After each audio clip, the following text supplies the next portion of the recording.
Kaç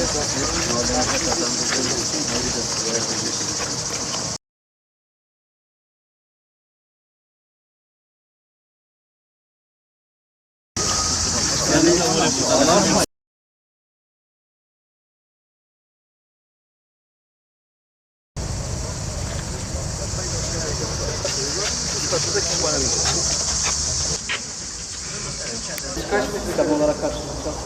6 metrekare. Ben burayı birbirine bağımsız oluyor. Onu bir tık uzatıyorum, içine tutacağız. Evet.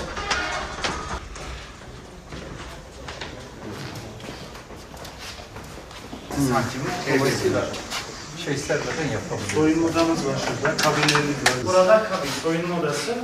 Selamünaleyküm. Selam başkası. Belediye ihtiyaç olan malzemelerin tezini yapıldı. Kitap kafe ne olacak? Şey burada. Üst katta kafe. Buranın ne kadarını park yaptık? 6000 metrekarenin. 4000 metrekarenin 4000 metrekaresi yeşil alan var.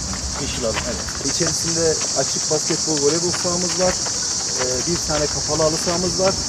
Gençlik merkezi içerisinde de fitness salonumuz, kütüphanemiz ve kafeteryamız var. Çok güzel. Kapalı.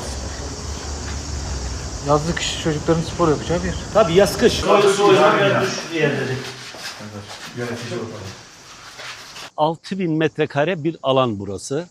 Buranın 4000 metrekaresi tamamen yeşil alan.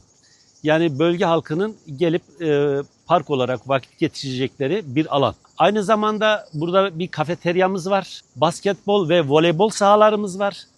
Orada vakit geçirecekler. Aynı zamanda da standartlara uygun kapalı bir halı sahamız var. Soyunma odaları ve duş alanları oluşturduk. Gördüğünüz binada da en alt katta bir fitness salonu var. Girişte bir kafeteryası var. Onun üzerinde de inşallah semt kütüphanemiz olacak. Akıllı binalar ve yeşil binalar yapıyoruz. Yani enerjisini kendisi üreten, enerji verimliliği olan binalar üretiyoruz. Buraya da yeşil tesis diyebiliriz. Çatıya koyduğumuz GES enerjisiyle kendi enerjisini kendisi üretecek. Bu tesis bu mahallede. Malatya'nın birçok yerinde aslında tesislerimiz var. Gençlerimiz için gerek kütüphane gerekse spor tesisleriyle ilgili Malatya'nın her tarafında çok rahatlıkla ulaşabileceği tesisler kuruyoruz. Mahallemize kazandırılan çok amaçlı sosyal tesis için Büyükşehir Belediye'miz Sayın Sami Erbey'e teşekkür ederim. Civar mahallelerin de ihtiyacı olan alan 6000 metrekare, fitness'i olan,